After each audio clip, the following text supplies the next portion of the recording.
예수님께서 각 성과 마을에 다니시면서 하나님의 나라를 선포하실 때에 그때 함께했던 사람들이 있습니다. 마찬가지로 우리 새벽에 우리가 특별히 토요일은 우리가 한 주일에 한 번이라도 새벽기도 하자, 그런 우리가 생각을 가지고 모이는데 여러 날이 다 반갑고 좋지만 토요일날 여러분들 힘을 내서 나오시는 모습 보면 한 분 한 분이 너무 반갑고 좋습니다. 그래서 우리가 이 말씀에 비추어 볼 때에 우리가 참 기도하자고 해서 기도하러 모일 때에 함께 했던 사람들이 있습니다.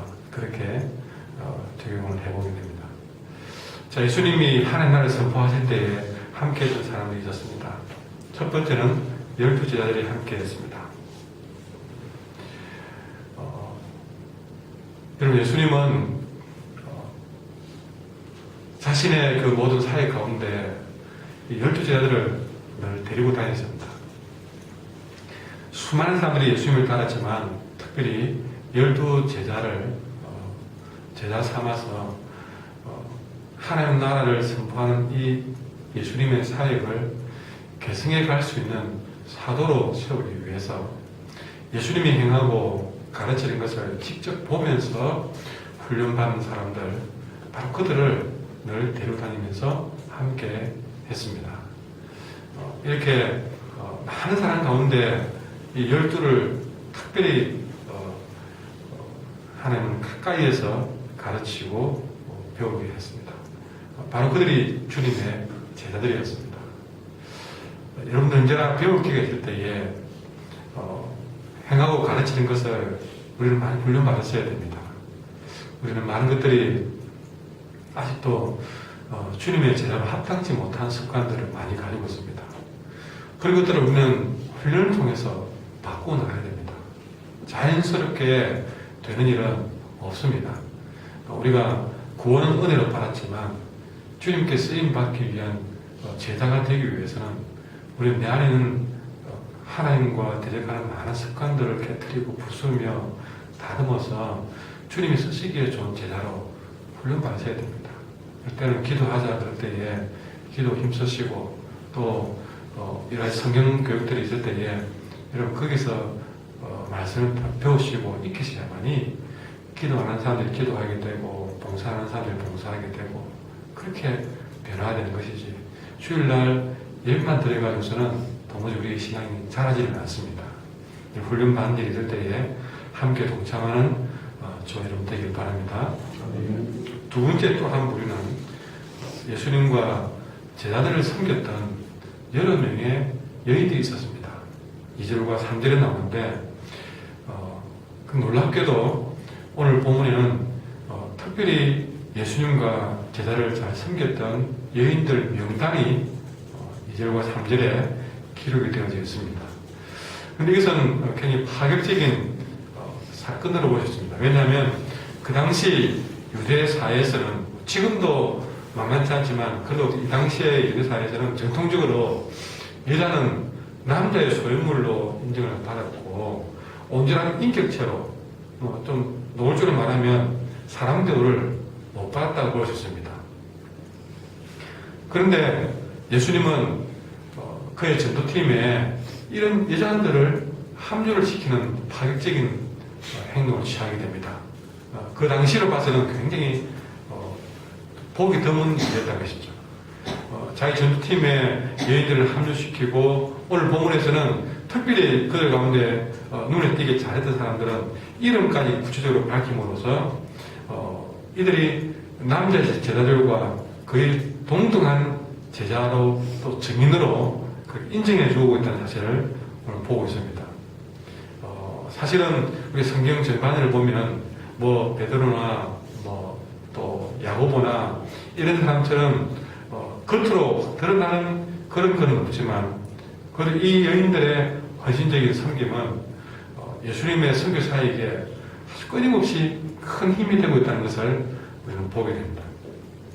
특별히 오늘 이 여인들 중에는요 이름이 호명된 사람이 있는데 2절에 보면 7 귀신이 나간 막달라 마리아와 같은 사람이 나옵니다. 그리고 3절에 보면 헤롯의 재정 담당관이었던, 그러니까 그 당시 국가공무원이었던 구사의 아내 요한나가 있었고요. 또 수산나 같은 사람도 있었습니다. 그런데 이들의 면면을 가만히 보면 7 귀신이 나왔던 막달라 마리아 같은 경우는 영적인 영향력이 있는 사람이었습니다. 그래서 굳이 표현한다면 영권의 사람이었다. 영적으로 주님과 제자를 섬겼던 그런 사람입니다. 기도 많이 하고 무엇보다 함께하는 제자들을 또 이렇게 잘 영적으로 잘 이렇게 섬겼던 그런 사람이 바로 막달라 마리아가 아닐까. 또 구사의 아내 같은 경우는 헤롯의 재정 담당관이기 때문에 좀 그 중에서는 굉장히 물질적으로 여유가 있었던 그런 여인 같은데, 이 요한나는 그려볼 때에 아까 막달라 마리아는 영권의 사람이었다면 요한나는 물권의 사람이었다. 물질적으로 주님과 제자들이 잘 사역할 수 있도록 뒤에서 바쳤던 사람이었다. 수산나 같은 경우는 아주 성격이 사람들을 이렇게 참 챙길 수 있는 그런 또 인적으로 발이 넓은 사람이었습니다. 그래서 수산나는 인권의 사람이었다.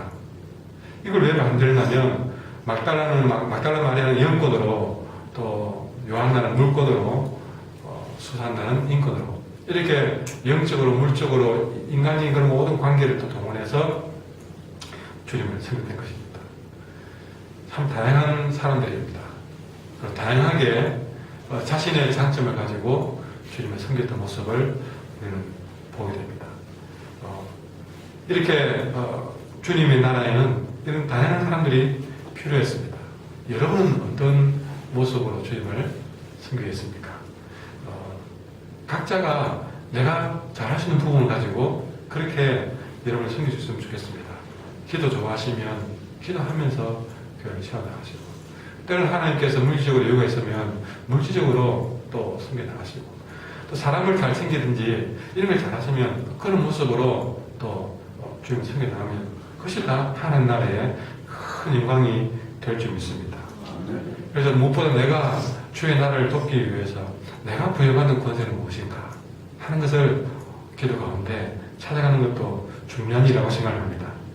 자, 이제 더 나아가서 이렇게 많은 사람들 앞에 예수님이 설교를 하시는데, 오늘은 예수님이 씨 뿌리는 비유를 통해서 설교를 하고 있습니다. 예수님이 설교를 하시는데 이 씨 뿌리는 비유는 여러분이 잘 알고 있는 내용입니다. 근데 적지 않은 씨앗들이 잘못된 곳에 뿌려지고 있는 것을 보게 되는데, 그 이유를 우리가 알려면 이스라엘의 파종법을 우리는 알 필요가 있습니다. 이스라엘은 우리와 여건이 조금은 상황이 다릅니다. 이스라엘은 굉장히 건조한 거의 사막지대에 준하는 그런 지형이기 때문에 이스라엘이 씨를 뿌릴 때는요, 그 땅 속에 있는 수분을 최대한 빼앗기지 않으려고 하는 방법으로 그렇게 농사를 짓는다는 것이죠. 그래서 먼저 씨를 뿌려놓은 다음에 그 다음에 밭갈이를 했다고 그렇게 얘기를 합니다. 그런데 이 밭이 문제인데요, 이스라엘의 밭은 4월에 추수를 합니다. 그리고 10월 달에 파종합니다. 우리가 지금 생각하는 그 기준하고는 차이가 나죠. 4월 달에 추수를 하고 10월 달에 파종해가지고 그렇게 10월부터 묵혀두는 그런 농작업을 합니다. 그래서 4월 달에 추수를 하는데요, 그렇게 오랫동안 묵혀두는 과정에서 사람들이 거기에 씨가 뿌려진 줄 모르고 그냥 지나다니다가 그 씨를 뿌려놓은 곳에 그냥 자기도 모르게 사람들이 많이 다님으로써 길이 되는 경우가 생기는 것이죠. 씨가 뿌려진 줄 모르고 길이 나는 경우도 생기고, 때로는 그때는 흙먼지가 가만히 쌓이고 하지만 속에는 돌이 많이 박혀있는 그런 장소가 있기도 하고, 때로는 땅속에 가시떨기에 잔뿌리가 남아있는 경우도 있다는 것이죠. 왜냐하면 아까 말했지만 밭 까기 전에 씨를 먼저 뿌리기 때문에 그런 곳에도 씨가 뿌려진다는 것입니다. 지금 예수님께서 말씀하신 이 밭은 사람의 마음입니다. 여러분, 우리가 구절부터 보시면요, 이 씨 뿌리는 비유의 뜻을 모르니까 씨는 하나님의 말씀이고 그 나머지 밭들은 사람의 마음이다. 이런 마음 저런 마음이 있다라고 말씀하시면서 자, 여러 가지 말씀을 하셨는데 길가의 밭은 어떤 마음이냐? 농부 되시는 예수님보다 사람들이 더 많이 지나다니는 그런 마음입니다. 그러니까 그 마음, 길가의 마음밭은 씨를 뿌리러 예수님이 한 번은 그 마음에 지나는 것 같지만 그 마음을 항상 사람들이 더 많이 그 마음을 지나다니죠. 항상 보면 하루 종일 그 사람은 예수님 생각보다는 이 사람 생각, 저 사람 생각, 사람들의 생각이 더 많은 사람이에요. 마음이 길가에 가는 것이죠. 길가에. 우리가 교회당을 건축하면서 사실은 기본 건축은 본당에는요, 이 양쪽에 창문이 설계가 되어 있었습니다. 되어 있었는데 뒤에 이제 내부 인테리어 공사를 하면서 전부 창문을 다 막는 인테리어 설계를 하는 거예요. 그래서 그 설계하는 분에게 왜 이렇게 창문을 다 막아버립니까? 어둡고 저는 창문이 처음 나서 참 좋다 생각했는데 아이고 목사님 요즘 교회들이 안 있습니다. 예배를 드려야 될 때는요 이 창문은 예배에 도움이 안 됩니다. 그냥 뭐 카페 내는 데는 창문을 내지만 예배를 드려야 되는 그런 곳에는요 창문 나면 목사님이 제일 힘들건데요. 교인들이 그리고 말씀에 집중 못합니다. 창문에 떨어진 낙엽 보고 나가는 새들 보고 구름 보고 이러면서 눈이 그거 다 가버리지 자꾸 말씀에 집중은 안 됩니다. 그래서 조금이라도 할 수 있는 대로 창문을 가리는 게 좋습니다. 뭐 카페 저런 데는 창문을 더 만들어야 되지만 그거 다른 교회 다 그렇게 합니다. 그런 게. 아 그런가 봐. 우리가 세상 살아가면서 길가에 가는 마음처럼 정말 주님께 다 집중을 해도 모자랄 하는데 우리가 자꾸 세상 일에 또 여러 사람들에게 우리의 마음을 빼앗기면 길가에 밭처럼 됩니다. 두 번째, 돌밭은요, 돌밭은 어떤 마음이냐? 그 마음에 견고한 고정관념, 선입관이 있는 거예요. 고정관념. 그 고정관념, 엉어리, 이렇게 딱 자기의 어떤 그런, 고집, 이런 것들이 뽑히지 않고 남아가지고 돌같이 단단히 굳어있는 사람을 말합니다. 그런 마음을 가진 사람들의 마음밭, 돌밭이라는 것이죠. 그럼 가시떨기 밭은 어떤 마음이냐? 염려, 근심, 걱정이 많은 사람입니다. 길 가다가도 저 위에 고가다리 있으면 그 고가다리 밑도 저 무너지면 어떻게 하나 싶고 어디 하루 종일 일어나서 내가 오늘 뭘 먹지, 뭘 마시지, 뭘 해야 되지 그런 염려와 근심으로 마음이 가시떨기처럼 되어 있고 더 잘해보려고 더 잘 살아보려고 유명해지려고 성공하기 위해서 그런 생각 그런 걱정으로 근심 걱정이 많은 그런 마음을 가진 사람을 말합니다. 그런데 이 밭의 상태에 따라서 말씀의 씨가 자라는 모습이 다른데요. 먼저 길가의 밭은 말씀의 씨앗이 탁 떨어지지만 그거는 곧 악한 자에게 마음을 빼앗기게 됩니다. 아까 그랬죠. 사람이 많이 지나다니는 마음. 그는요, 그 사람들에 의해서 그 마음에 말씀의 씨앗이 부러지지만 빼앗기게 됩니다. 그래서 누가 이렇게 말하면 거기를 빼앗기고, 누가 저렇게 말하면 거기를 빼앗기고. 그리고 돌밭에 뿌려진 그런 마음은요, 자기 주장이 강한 사람입니다. 그런 마음은 말씀이 자기 주장, 자기 마음에 맞을 때는 그 말씀을 받아들입니다. 그러나 자기 마음이 안 받고 자기 생각과 반대될 때는 그 말씀을 받아들이지 못합니다. 그 말씀을 듣고 나서는요, 받아들이지 못하고 그 말씀 때문에 시험당하고 그 말씀을 견디지 못하고 결국에는 그 말씀을 튕겨버리고 돌처럼 거부해버립니다.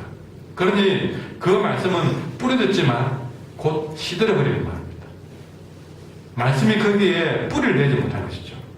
그 다음에 가시떨기 밭은 말씀이 어느 정도 좀 자라납니다.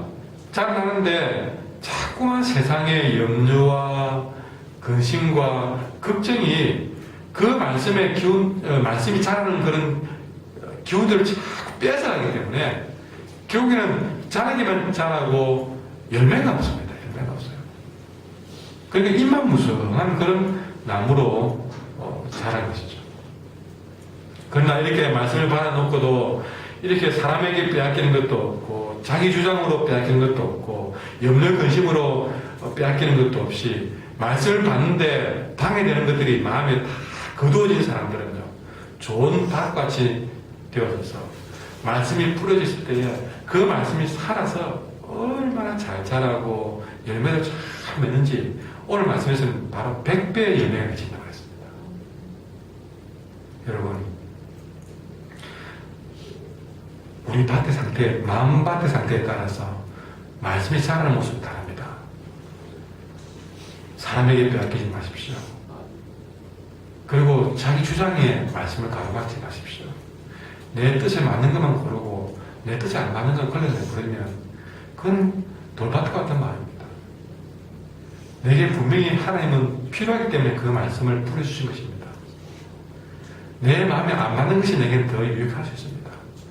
그런 말씀도 내게 내 주장을 내려놓아야만이 내 주장이 말씀을 막는 그런 일이 안 생깁니다. 그리고 염려, 근심, 걱정하지 마십시오. 그것이 우리의 신앙생활을 헛되게 만듭니다. 자꾸 염려하고 근심, 걱정, 그게 빠져있으면 말씀이 열매를 맺을 수가 없습니다.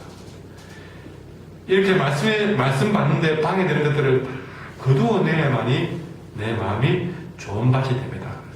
여러분, 특별히 8절 뒤에 보시면요, 들을 귀 있는 자는 들을 지다.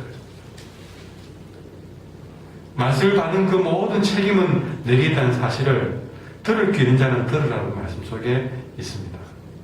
여러분, 우리가 이 모든 교회의 말씀에서 여러분 하나님의 비밀을 아는 것이 너희에게는 허락이 되었으면 다른 사람에게는 비유로 하나니 보아도 보지 못하고 들어도 깨닫지 못한다. 어쩌면은 돌밭과 같은 길가와 같은 가시떨기 같은 마음밭이 보아도 보지 못하고 들어도 깨닫지 못하는 인생인지 어찌하십니까? 여러분, 우리가 그런 인생을 살기 위해서 신앙생활 한다고 하는데 내가 이렇게 완악한 마음으로 게으른 마음으로 주의 말씀을 듣는다면 도무지 그 말씀을 알아들을 수가 없습니다. 마음밭을 잘 갈고 가꾸어서 겸손한 눈과 들을 수 있는 귀를 가지고 주의 말씀을 늘 밝게 깨달을 수 있는 저와 여러분 되기를 간절히 소원합니다.